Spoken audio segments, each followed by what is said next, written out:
What's going on, everybody?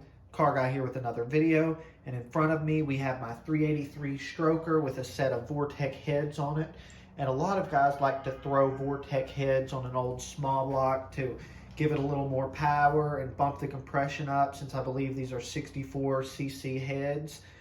But today I'm going to show you the easiest way to put an intake on them, because I'm sure you'll notice that they lack 4 bolts that the old style small block intakes would take. So these just have 2 at the front and 2 at the back on each head. So they make an actual stud you can put in, because they all go straight up. So they make a stud that you can put in that makes an intake installation easy. But there's an even easier way that you've probably already got at the house, and that's carburetor studs. If you have a carburetor like 1-inch spacer or 1/2-inch spacer, whatever, you'll get a longer set of carburetor studs with that. So these actually thread right in, and you see they stick straight up. Doesn't really matter where you put them. Let's see. Do this. I'm not even going to thread them far. They just need to be far enough in that they won't come off, and it'll make a perfect guide for your gaskets and for your intake as well. So let me grab my gaskets. I'm using the Edelbrock, let's see, I think they're 7235s.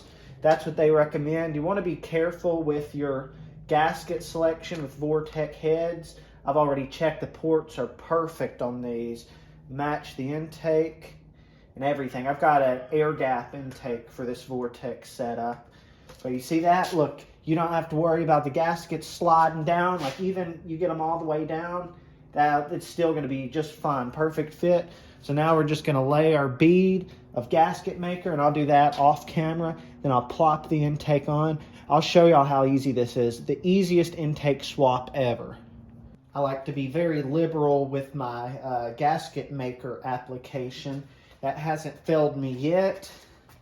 Let's see. Let's get this to line up on the studs.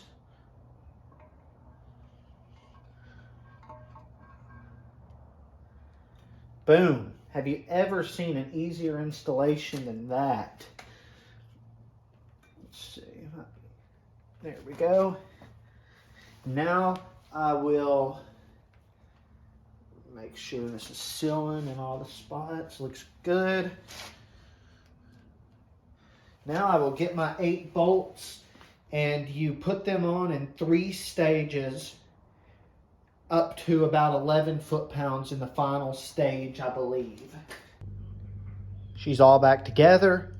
The torque sequence is you want to torque inward to outward and in a crisscross pattern. And when you get to the outside ones, the crisscross pattern really doesn't matter as much, but on the inward ones, yes, definitely start crisscrossing like that. You do want to put thread sealant on them.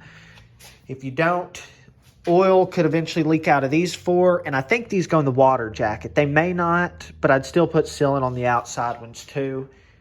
There you go. As I said, 11 foot-pounds is the final torque sequence. So this engine is pretty much, other than torque converter and flex plate, pretty much ready to go back into my 1979.